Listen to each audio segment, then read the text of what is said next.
when you're a single dad, I mean, and I think it happens with any dads, there's these moments of just feeling completely inadequate and not knowing what the heck you're doing. I mean, I'm in these dad groups and I constantly and consistently see this.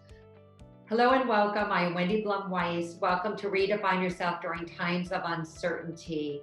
And I have a very special guest today who's going to really dive deep for us in health and fitness during times of uncertainty, making yourself a priority. He's a health and fitness coach and consultant. He's the founder of Dad Bod Warriors. He's an author. He's launching his book, Epic Dads. He is an epic dad and entrepreneur. So welcome, Tim Pederson.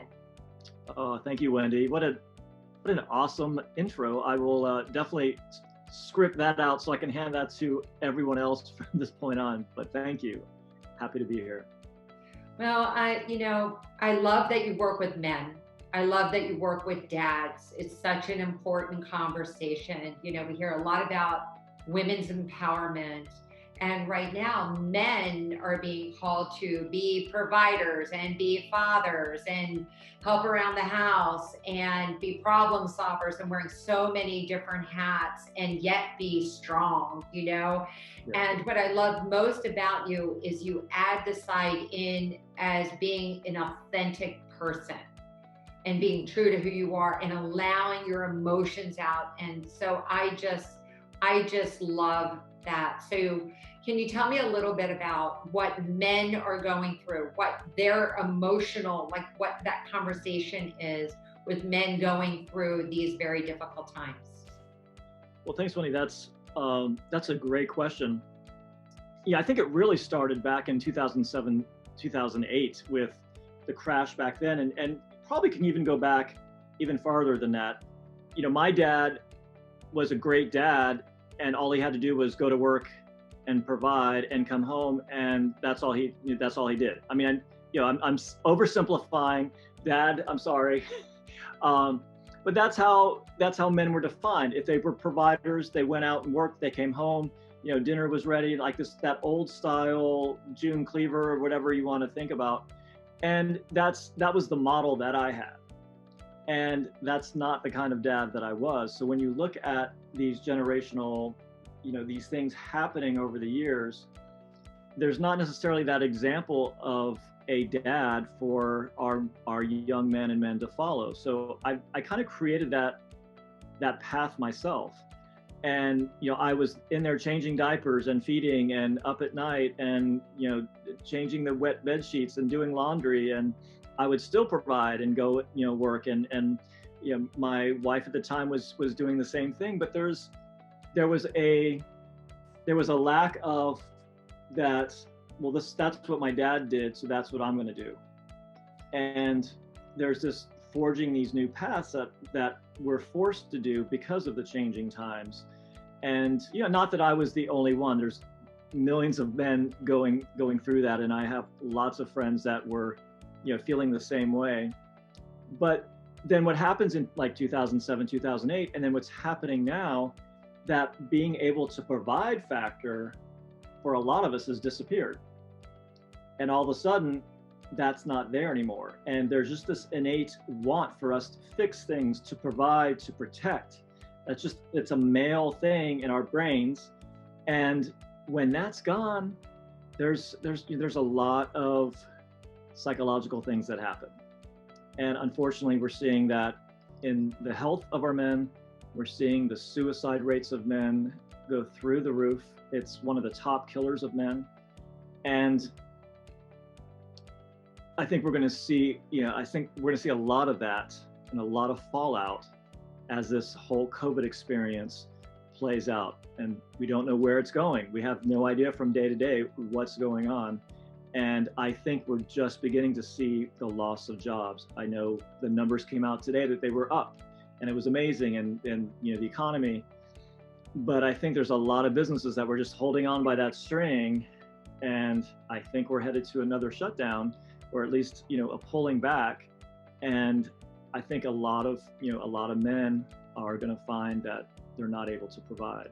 Yeah, that's a lot to navigate and redefining men and redefining men's role. Like our show is all about redefining yourself and being a single dad and being a stay-at-home dad and different definitions and allowing those emotions, and not just stuffing them away, that to feel it, to heal it. And so you work with men. So you work in the area too of fitness, and that makes you feel so good, and fitness and well-being, that if you get your body feeling good, if you get your health on, then it helps then navigate the emotional well-being piece. And so can you talk a little bit about that?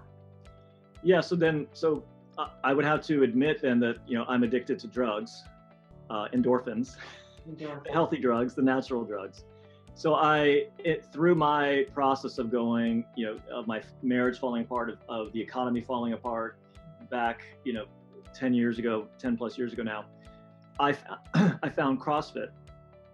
And CrossFit was, it was a great community at the time. I think it was a warehouse filled with misfits. There were a lot of us that were going through, divorce and cancer and, their marriages up and down and career things. I mean, it was amazing. And that probably exists in a gym all the time, but in CrossFit, there's more communication and you have these relationships that develop. So then you get to, understand who you're working out with. So that you're saying CrossFit because you're working in like pods, you're working in groups. That's why you're saying there's more communication going on. Yeah, you'd have, there might only be 2 people working out at that time that you're there, or maybe 20 people, but you're all doing the same workout, and you're kind of competing, even though you're supposed to leave the ego at the door and you're supposed to do all those things. People still have that competition and that fun, and you find yourself doing that competing and having conversation and cheering each other on was really the big thing. And being able to accomplish something that's hard with people brings you together. And I also do Spartan races now, and going through a Spartan race with a group of men and women and finishing it together is just an amazing feeling. It's not about what you're like the high five as you finish. They have a fire jump at the end. So the thing is like, let's get in the line, and you all jump together and hope that they can get everyone in the picture. And that's that really cool picture with your legs in the air kind of thing. Exactly. By the time I usually get there, it's just kind of a smoldering, smoky thing. There's no flames, but I do Photoshop, so I can go in and add the fire if I need to. So the workout and that element was crucial, and is such a great mood enhancer, getting people out of depression and making them feel better. Getting those endorphins and the serotonin, and just I joke all the time in my Instagram or whatever. I'll have this sweaty mess of a picture of me, and I'm like, and the endorphins are coming in 3, 2, 1, and it's funny because a lot of times I'll work out and I'll go take a shower, and I'm in the car and I'll call people, and they're like, did you just have like 5 cups of coffee? I'm like, it's my endorphins. Let me go. Just roll with it. Here we go. And I love that feeling. And in that process, I was finding such, just reform in my body, my body changing and my mind changing. And it was such a healing experience that I became a CrossFit coach. I went ahead and got certified, and I want to be helping to create that for other people. And that's where nutrition really started falling into place for me, because I would see these people, then I would have more conversations about, what are your goals? What are you trying to do? It wasn't just like, oh, let's work out and kill it. It was more, from the coaching perspective. And I realized how many people were struggling with their weight, and they would go in there and work their butts off, and they weren't losing weight, and they weren't always feeling good, and they weren't getting the sleep, and they were drinking, and like all these things. And it really honed in and really solidified for me that nutrition was such an important part of it. And and I had known that. I had eaten healthy. I'd done the paleo. I'd done the Whole30. I did the every, not really fad, but just like competition type things, and trying to kind of figure out what worked for me. And I realized that that was like the struggle for everyone. And then you start really getting into it, realizing that 90% of what's on the market as food is killing us. So that was my huge aha, and really got me motivated to make that shift to be more nutrition and that overall health based with what I do. Yeah, you're talking about like bringing it all together, like your mindset and setting goals around it and eating well, and then the benefits of exercise on your mood and your attitude, especially now where we could be feeling, all the stress and the pressure and the frustration and the uncertainty, the confusion. So all of that is a way to move through it, to get through each day, one day at a time. And as a dad, I think about this with kids that are home, really all age kids. If your kids are, in college, or your kids are starting young families, and trying to figure that out, that then you throw in being a dad on top of all that. Yeah, and we fall back onto our old habits, and for years, I can be, when I'm doing my talks, I ask for, when we could have rooms full of people. Now I can do it on Zoom. To everyone to raise their hand and say, who was rewarded with ice cream? They got a great report card, and you would go out for ice cream. Or if you ate your dinner, you were rewarded with, if you eat your dinner, you'll get a cookie or a piece of cake or dessert, whatever it is. And how many of us have done the same with our kids? I mean, I have totally did that. We would, if you guys, a lollipop. We would give, like, start with the baby, like, oh, you want a lollipop? And then it looks so appealing. Yep. And it's so interesting, because then you get addicted to the sugar, and then you have good intentions to get off of it.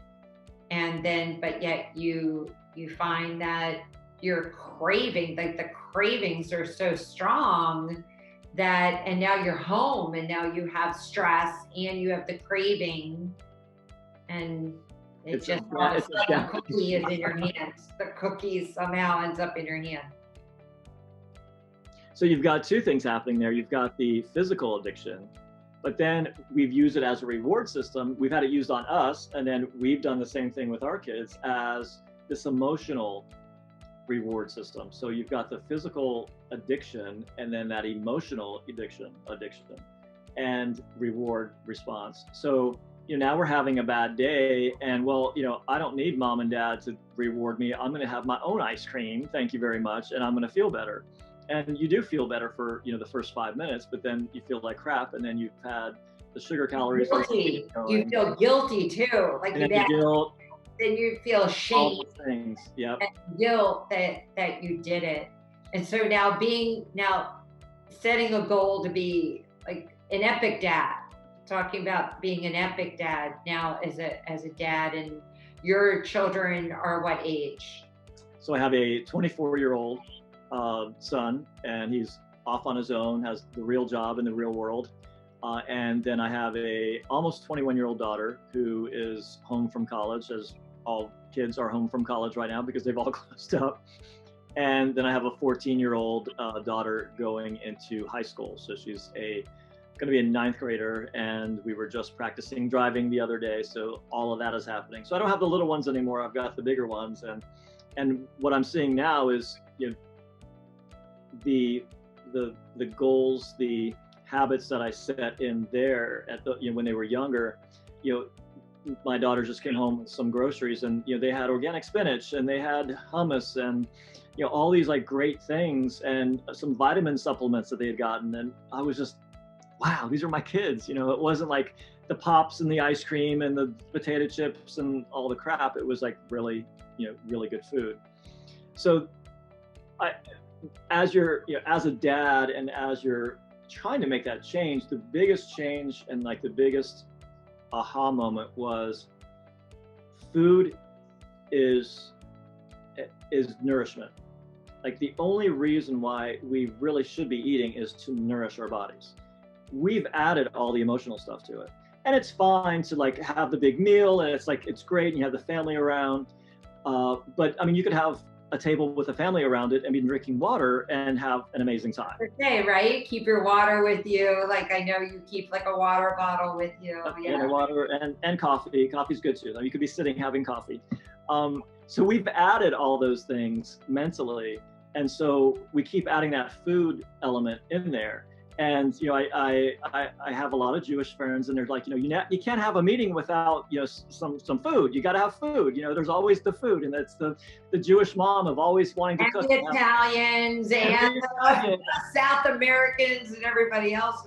It's great. You know, I have my mom was German and Norwegian influence. And, you know, you had the big Julekaga breads and cakes and all the cookies. And yeah, so when you really, you know, strip it down, everything that you put in your body needs to be nourishment, and everything else ends up being poison.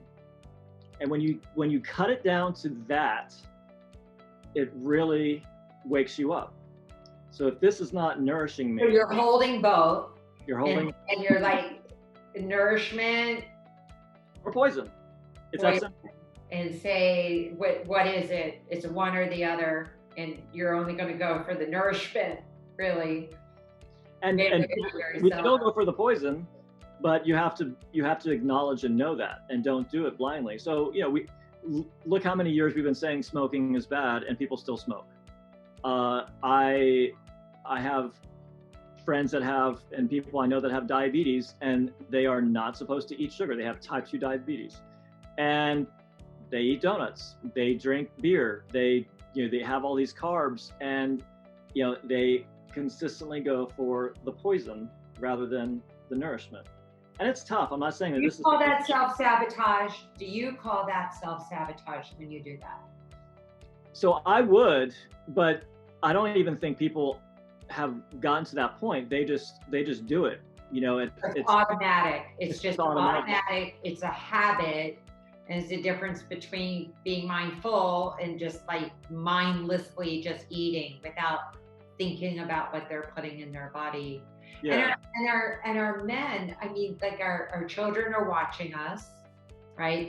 They're watching their adult role models. And we either have like that stereotype of the fitness guy with all the muscles, right? That lifts the heavy weights. Like that's like one stereotype of, or sometimes you get like the really lean runner, like you have that stereotype, or you have the guy with the belly that's just like eating, like all those stereotypes. And it's like interesting how our kids are kind of taking all that in, and you've noticed that your kids are making those good choices. I want to talk about being an epic dad, of having a goal, to actually have a goal of being an epic dad. So I know we had talked about that the title of your book, Being an Epic Dad, came to you from your mom. It did. She definitely inspired that. So right now I'm a week and 2 days from my mom having passed. And it was a progressively, you know, she's 92, so it wasn't a shock, but when you've lost someone, it's always shocking, regardless of how much you prepare. But what I realized, like, it came to me, was that I lost, you know, my biggest cheerleader, and that she always saw me as this amazing dad and epic dad, and that I was always doing so much. And how do you change the diapers and you cook and you've got the glass of wine ready for your wife, and you're doing all these things, and you're an entrepreneur, and you work from home, and you picked up the kids, and oh, you're just so amazing. And like, I just thought I was doing what I had, like I just did what I had to do and didn't think of it like that. And even then when she would say it, I would just kind of brush it off. I'm like, yeah, I've got laundry to do. Thanks, Mom. I got laundry to do. And it just really hit me. And what I realized also in this journey, when you're a single dad, I mean, I think it happens with any dads. There's these moments of just feeling completely inadequate and not knowing what the heck you're doing. I mean, I'm in these dad groups, and I constantly and consistently see this. Like my second child was born, and I just don't know what I'm doing. I'm lost. I can't speak to my wife. I can't. The kids are crying, and I'm a failure. And we just get to that point.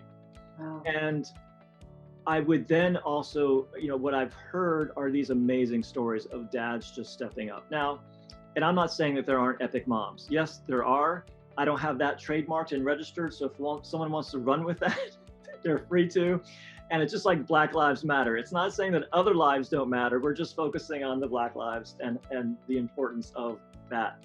I'm focusing on dads. We tend not to be talked about. We don't have the 3 million amazing groups that women have. Like, you guys know how to bring community together. Well, men do.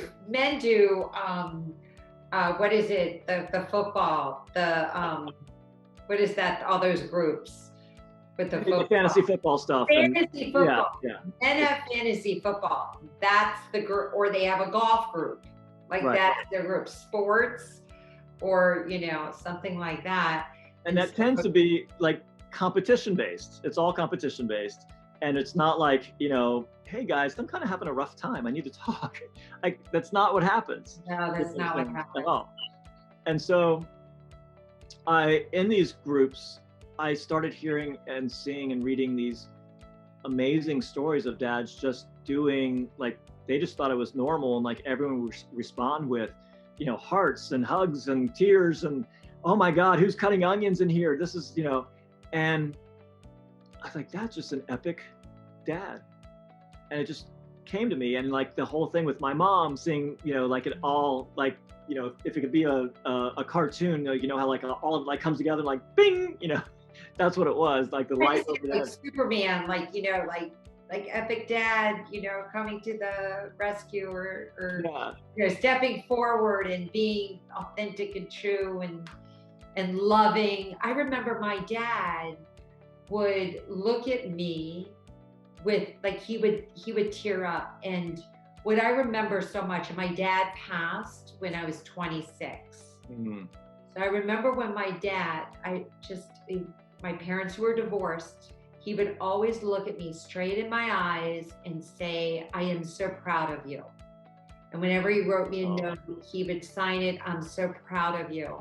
And so often through life, I mean, when you're like really hard on yourself, like those words would always come back. I am so proud of you. Like that is the legacy that he left in his short time here as being, my father.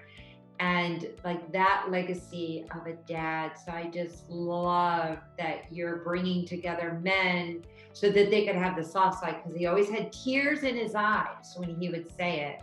He was really ahead of his time of being like soft and gentle, he had really like a tough time. He struggled with his health. And so that brought out a gentleness, with him, with his spirit. And so it's beautiful, beautiful work that you are doing. And for anyone that is watching, if you have a question for Tim, if you want to connect with Tim, I'm going to have all of his links below in the description below.